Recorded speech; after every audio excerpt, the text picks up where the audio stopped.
Hello, this is Memphis Community University. We are practicing some AP Calculus free response questions. Let me remind you how everything works. Well, for every single free response topic on the AP exam, both for AB and for BC, I've created these practice questions that range from difficulty 1 through 10. So for example, for particle motion, we start off with difficulty 1, some sort of the more standard stuff, and then we tweak our way through, and we slowly progress all the way up to difficulty number 10. And I've done that for every single free response question, so check those videos out if you have a particular free response question topic that you don't like FRQ, area and volumes, Taylor series, things like that. But there are some free response questions that cannot be categorized, which I call AB multiple choice light questions. Basically, what the AP makers are doing is they take some multiple choice questions and sort of shove them together to form one free response question. They don't appear every single year. Sort of in this way. I believe that this is the best series of the frick topics to watch all the way from difficulty number 1 through difficulty number 10, because as you watch it, you'll see that, for example, difficulty 5 is way different than difficulty 4, and which is way different than difficulty 3. Because these questions are more miscellaneous, they don't really build on top of each other like the area and volume playlist or the particle motion playlist or the graph playlist or something like that. So in this case, what we're going to be doing is we're going to be doing difficulty number 5. And this free response question I call the implicit differentiation question, where we're going to use a lot of implicit differentiation as we take derivatives, and then we're going to use tangent lines and things like that. So we're going to use the derivative in different ways to solve different questions. And then finally, we're going to do a related rate question at the end. So this sort of multiple choice like question is actually more common than the others. This probably appears, I would guess, maybe every 5 years or so on the AB exam, and maybe every 10 years or so on the BC exam. So again, check out our videos if you find them useful. Continue with me as I can go from difficulty number 1 through difficulty number 10, and you'll get a lot of review both for the free response questions and for the multiple choice questions. But let's get going. So the first thing given is this equation. Notice it has y's and x's, which is a good indication that we are going to use implicit differentiation, which just means that when you take derivative of y's, you need to multiply by y prime because of the chain rule. So the first question here, let's just take one derivative. So we have this equation right here. We can just write that down. So it's going to be y squared is equal to minus pi minus 2xy. So we're going to just take this derivative. Also, it just showed that. So they're actually telling me the answer for this first part. All I have to do is take the derivative, and hopefully it will be minus y over x plus y. So let's do that real quick. So again, the key is the derivative of y squared is not just 2y, but it's 2y times y prime. This is what implicit differentiation is, because y is a function of x. So for example, if you had sine of x squared, that derivative would be 2 sine of x times cosine of x. The derivative of the inside function sine of x is cosine of x. If you need to, especially for this particular video, I would suggest perhaps watching our implicit differentiation videos on our channel. Hopefully by the time you watch this, we have about 4 or so, sort of in 2 parts, where we introduce implicit differentiation and then we do harder questions similar to these. But let's continue with the derivative. So it's 2y times y prime. That's the derivative of the left side. We did have to use chain rule. The derivative of minus 5 is 0. Just be careful. It is an easy derivative, but you don't want to just rewrite minus 5. And then here is where it gets a little bit more complicated, because we do have product rule here.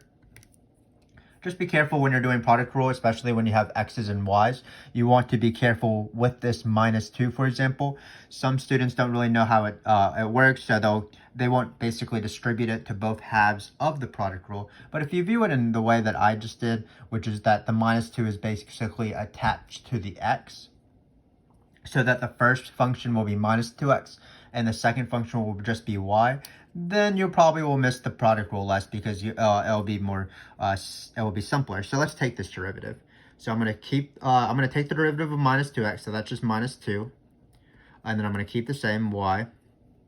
Then I'm going to keep the same minus 2x, because I took that derivative.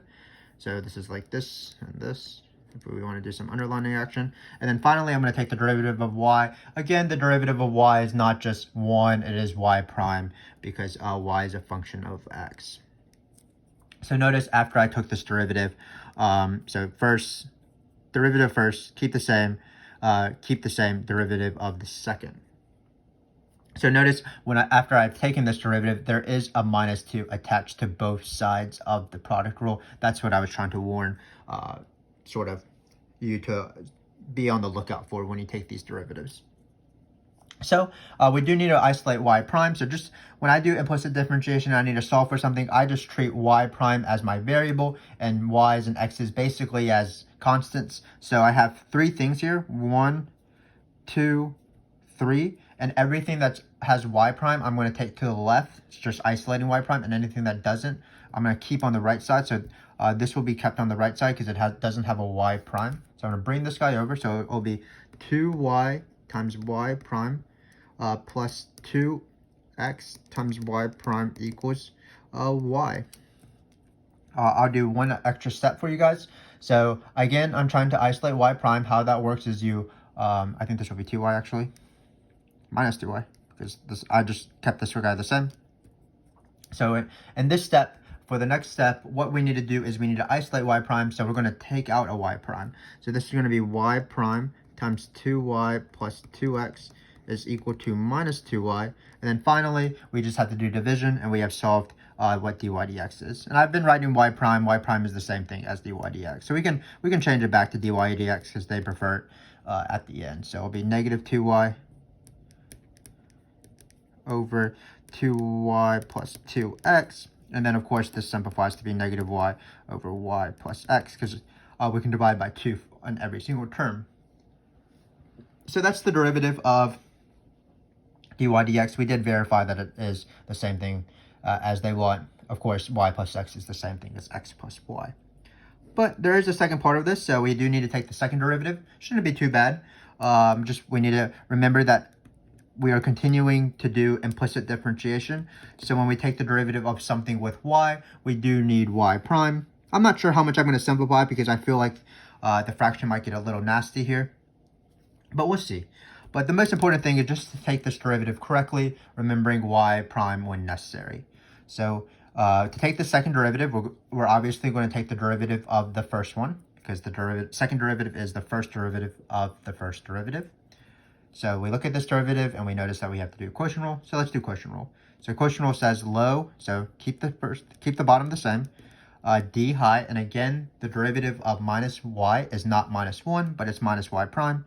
We can write minus dy dx in this case. So that's low d high. Let's see if I have enough room. Minus high. So high will be just rewriting the numerator. And then d low, so it's not going to be, the derivative of y, again, is dy dx, and then the derivative of x is just plus 1. So we're going to have, let's see if I can write it small, dy dx plus 1. And then finally, we're going to divide by low, y plus x squared. And this is the derivative of, the second derivative, sorry about that. And usually they actually like it in terms of x's and y's, so we'll add that to the question. So we do want to change these dy dx's. That is allowed because we do have a formula for dy dx. So basically what I'm going to do is I'm going to replace dy dx with this guy. And then we can probably simplify a little bit, actually. It's not too bad if I write small. So we have y plus x, and then dy dx I'm going to replace with this. Notice there's a negative here, so the negatives cancel, so I'll just be left with y times y plus x. That's actually pretty lovely because that cancels out with that. Then finally you have plus y times, again, you replace this with negative y plus x, this dy dx. Plus 1. So close those parentheses. Hopefully you can tell my handwriting. And then you have y plus x squared. So you can simplify a little bit. I'm not sure exactly how much I want to simplify because I think you get the point. Maybe we'll just actually leave it here. We can, I guess, cross these out. So this would be y plus y squared over y plus x plus y if you distribute these y's over y plus x squared. You can simplify that further by multiplying everything by y plus x, but that seems a little bit tedious. I'm going to stop there. Hopefully you understand, of course, what the important thing is, which is just implicit differentiation. So here, same thing. We were careful with product rule. The derivative of anything with y's needs y prime, so it was 2y times y prime. This derivative was product rule, so minus 2y minus 2xy prime. And then, so this was product rule. We were being careful with the minus 2's in both slots.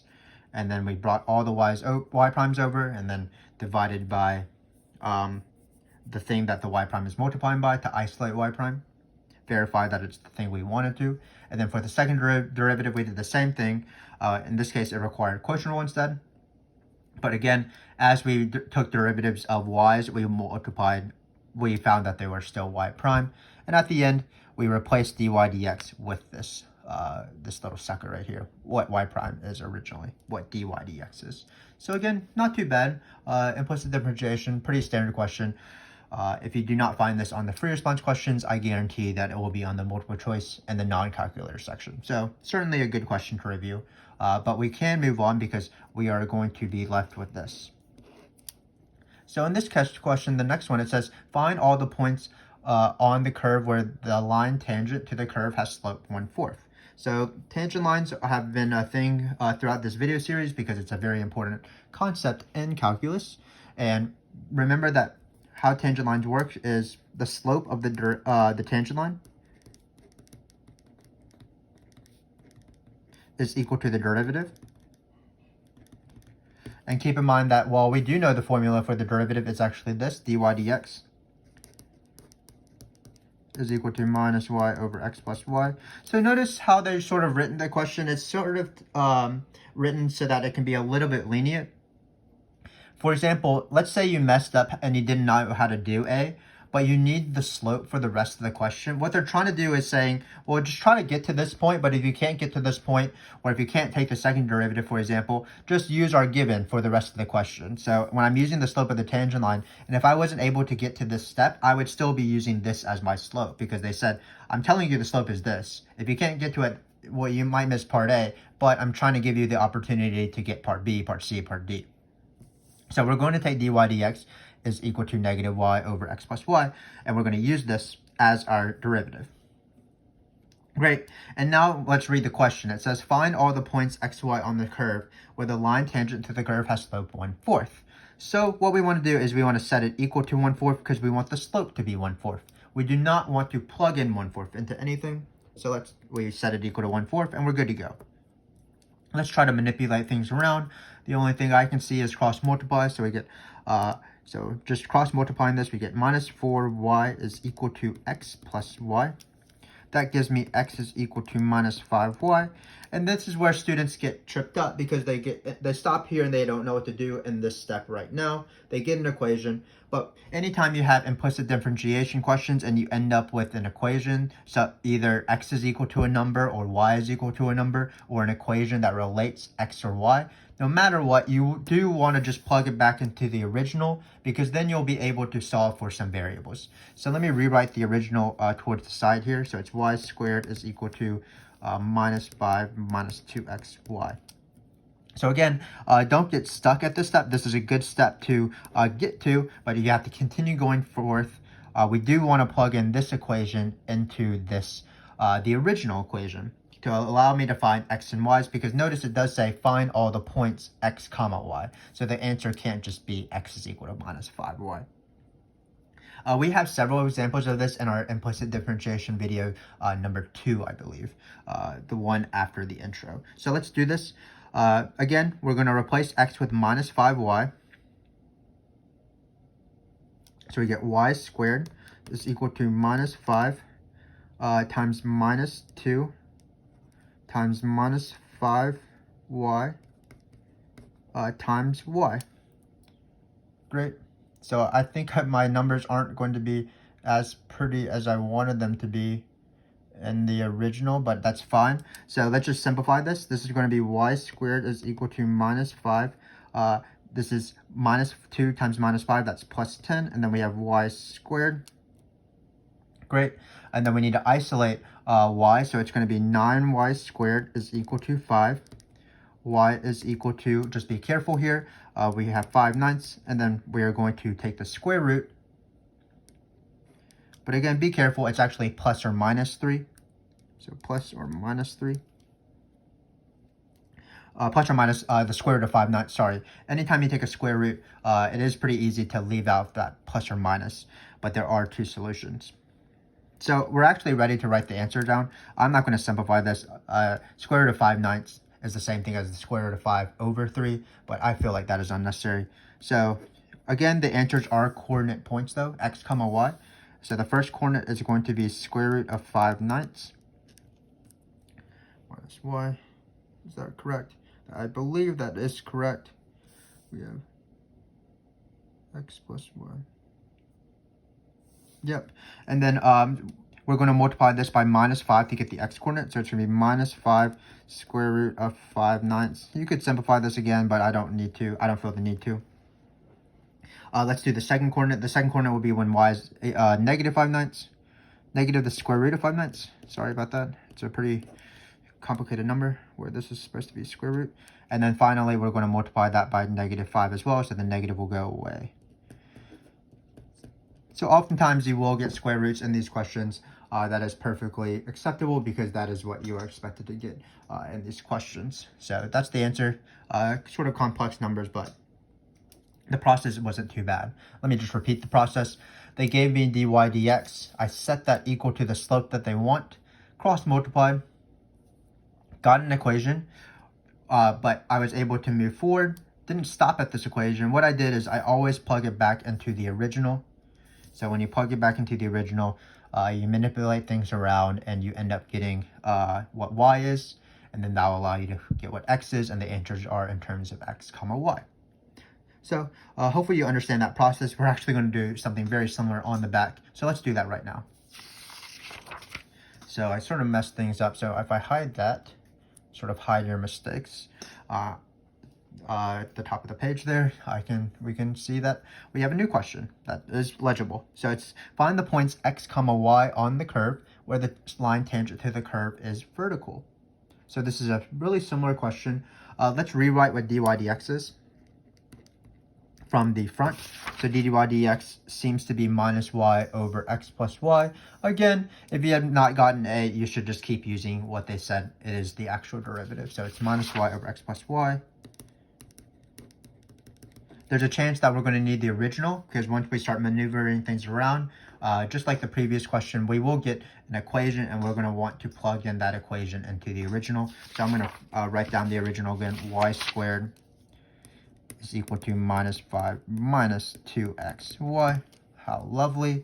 And then, so now we want to find where points where the slope is non-existent actually, or the slope doesn't exist.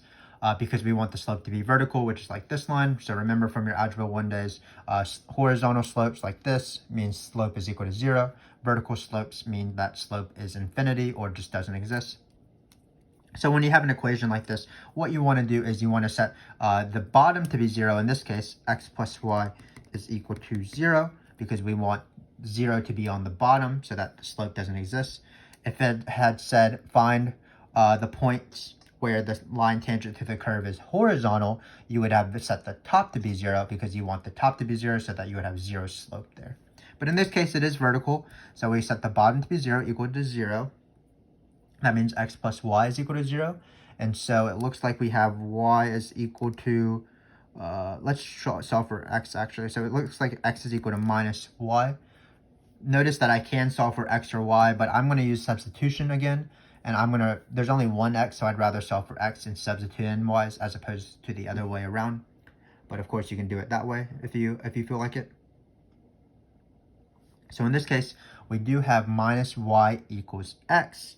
So it looks like we are ready to go. Again, don't stop here. Just plug this bad boy into the original equation. So we have y squared equals minus 5 minus 2 minus y times y. Let's simplify. Y squared equals minus 5. Looks like we have plus 2y squared in this case. Great. Looks like we need to isolate y squared. So we're going to bring this y squared over, bring the 5 to the other side. So it looks like here we have y is equal to plus or minus the square root of 5. No fractions here because 2y squared minus y squared is equal to 1, of course. So this is this equation. notice we did the same exact thing. We had the slope, used the slope to find an equation. So in this case, what we did is we set the bottom to be equal to 0 because we wanted the line to be vertical. If it had been horizontal, we would have set the top to be 0. We solved an equation, didn't stop there, substituted into the original, found a y, and then ultimately we do want to find coordinate points. So it looks like when we have square root of 5, that means x will be the negative of that, so it's not too bad. And then when we have negative the square root of 5, we have negative the square root of 5. That means that the x will be just square root of 5 because it's the negative of it. So this is our answer. Not too bad again. This question number C, or letter C, really resembles letter B, where we have a slope again. We use the slope to find an equation plugged into the original. Once we plugged in this relationship between x and y, same thing. Had the slope, used it to set up an equation, plugged in that equation into the original, solve for that one coordinate, and then use this equation right here to go for the second coordinate as well. And sometimes it'll be easier to solve for x or y. It just depends on the question. So I'm going to move on because those questions are really similar to each other. Let's go for D. And D is probably the question that people have trouble with the most, just because it is a tricky question. So it says, let x and y be functions of time related by our original equation, y squared equals -5 minus 2xy. Then it says at time equals 8, we have this information. That means y is equal to 2 and dy dt is equal to 4. And then it says find the value of dx dt at t equals 8. So this question is, in my opinion, very tricky. It is a related rate question. It is related rates because we have everything is in terms of time. So what I want you to think about in these questions is that for related rate questions, time is really acting like the x. So when we have the variable x and we take its derivative, we actually need to multiply by x prime or dx dt. That's why they're saying find the value of dx dt. It's not the derivative of, for example, minus 2x is not just going to be minus 2 because x is acting like y. It is a dependent variable of the independent variable t here. So just like in the front, when we took the derivative of y squared, it required implicit differentiation. The same thing holds for both x's and y's in this equation. So we're going to take the derivative, we're going to start plugging in stuff, but as we take the derivative, we will need to use implicit differentiation both for these x's and for these y's. Just before we start that, let's talk about related rates on the free response question throughout the AP exam. It's kind of hard to find an actual related rate question where the entire question is about related rates. Usually these related rate questions appear in other, like sort of at the end of other questions. So for example, in this one, this is, while this is multiple choice like, most of it has been about implicit differentiation, and that has occurred in the past, but then suddenly we have a related rate question at the end. Same thing with our table free response questions. Sometimes in table free response questions, the very last question, part D, will be a related rate question, so be careful with that, where again, in those questions, you might be multiplying by the derivative of x as dx dt. So let's get started. So we're going to take this derivative, but again, because we're not finding dy dx, but we're finding dx dt and dy dt, the derivative will not work in the same way as this. So let's do this. This is how you do related rates. You want to identify a function and then take the derivative. So in this head, we're going to get 2y times dy dt, because again, this is implicit differentiation. The derivative of y squared using the power rule is 2y. Then you need to multiply by the derivative of the inside, and that's dy dt. Negative 5 is great because the derivative is still 0. So let's go for the product rule here. So I'm going to, again, underline things. So the derivative of minus 2x is not minus 2x, just minus 2. It is minus 2 dx dt. To keep the same. And remember that as you're doing this, you still need to do product rule, even if both variables require implicit differentiation. So it looks like we took the derivative of the first thing. So now we can keep the second thing, keep the first thing the same this time. And then we're going to multiply by the derivative of y. That is still dy dt. So this is the derivative here. Great. So how related rates work is usually you want to find one of the variables. It looks like we want to find dx/dt.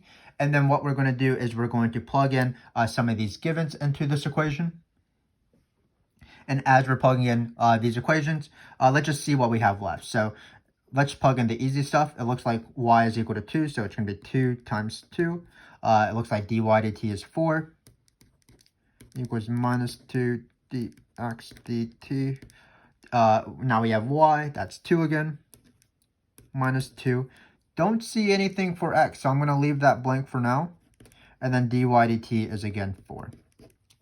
So this is what I caution my students.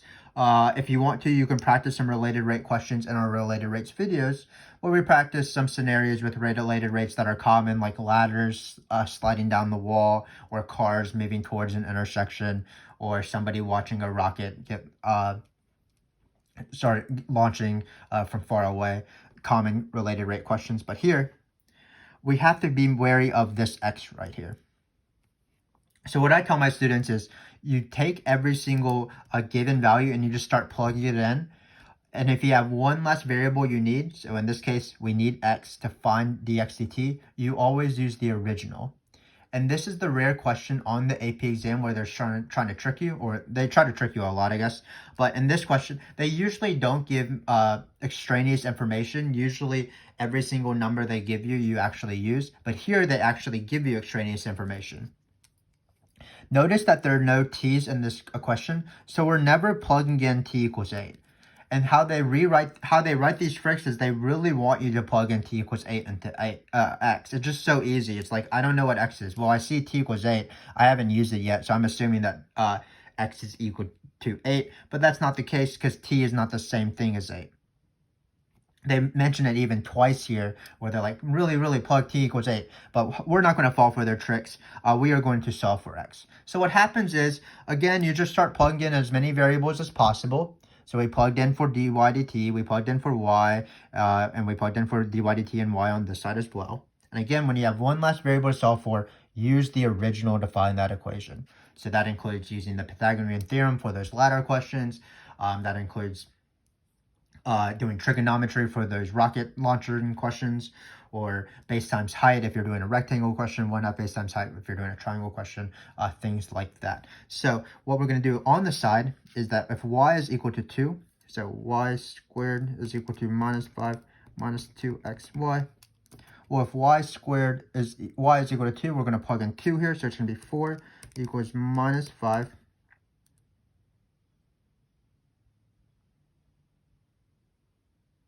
I think we're going to have to change the question because I don't think this is going to be valid once we do this, because we'll get a negative square root, which is something I'm trying to avoid. So I apologize here, but I'm actually going to change the question. That's what happens when you make these questions up off the top of your head. You might have some sort of error. I'm going to change this to minus 2 instead. So when I have my y, I'm going to write minus 2. So forgive me for this. This will not happen on the AP exam, I promise. But in this case, we're going to change y to be minus 2.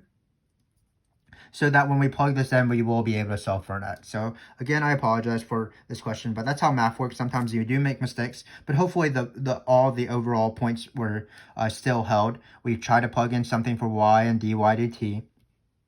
And we had one last variable to solve for, so we're going to use the original. But if y is equal to minus 2 as opposed to 2, then I'll make it work.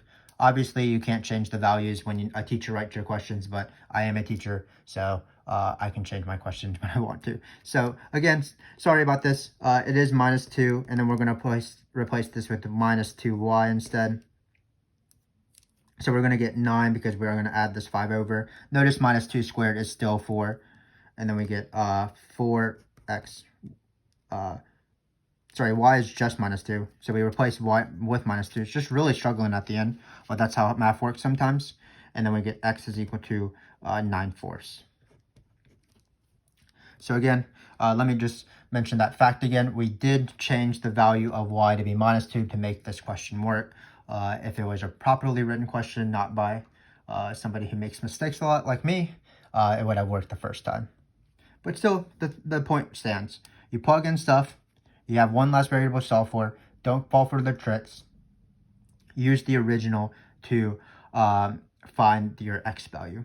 So I'm going to finish this question before I make any mistakes, hopefully. So again, we have x now. We have our last variable, so we can solve for dx dt. So let's do that. Well, it looks like minus 2 times 2 is negative 4, negative 16 equals negative 2 times negative 2 is 4 dx dt. And then finally, we plug in 9/4. We can do that in 2 steps. 2 times 4 is 8 times 9/4. The 8 and the 4 will cancel, luckily. So it looks like we're going to get 18 here. 2 times 9. Finally, we're going to isolate dx dt by moving over the 18. So we're going to get 2 equals 4 dx dt, which makes dx dt a pretty harmless number, 1/2. So that's my equation. Sorry about that mistake in the beginning where I didn't have a good y value as a given. But hopefully you understand related rates. This is a related rate question, and it works the same way as every related rate question. What you do is you take derivatives. Everything needs derivatives. Everything needs implicit differentiation, including these x's and including these y's. After you take the derivative, you start plugging in all your values. And if you have one last value to find, for example, in this case it was x, you use the original with good givens. And then at the very end, you solve for dx dt, or whatever variable you're trying to solve for. So that's the end of this video. Hopefully you were able to forgive me for writing that 2 instead of negative 2 as the given. Basically, this FRQ is called the implicit differentiation FRQ. Not as often seen on the AP exam as, for example, particle motion or rate in, rate out, or area and volumes, things like that. But it does prove a point, and it will help you on the multiple choice section, which is, again, why I want you to watch all the way from difficulty 1 through 10, especially of this playlist, A/B multiple choice, like free response questions, because it will give you a good review of a lot of topics. So in this case, we reviewed a lot of implicit differentiation. Saw that when you had implicit differentiation questions involving certain slopes, what you want to do is plug back into any equation you find into the original to help you find points for the answer. Same thing with horizontal and vertical tangent lines with implicit differentiation. And then finally, we did a related rate question, or we struggled through a related rate question where we took the derivative. With everything needs derivatives, so including x's, that's the key. And then we plugged back in some givens, and we were able to find our answer finally. But even though we did struggle, I enjoy struggling with you guys. That's really the point here. We're trying to work together to get better. I'm trying to get better. You're trying to get better. And if we work together and you continue watching these videos, I will continue producing them because I want you to be better on the AP exam. But until then, join me in difficulty number 6. Maybe I'll make a mistake there, maybe I won't. We'll see. If you want to check that out, I will be happy when you do join me. Thanks very much for watching, and good afternoon if that is when you are watching this. Thank you very much.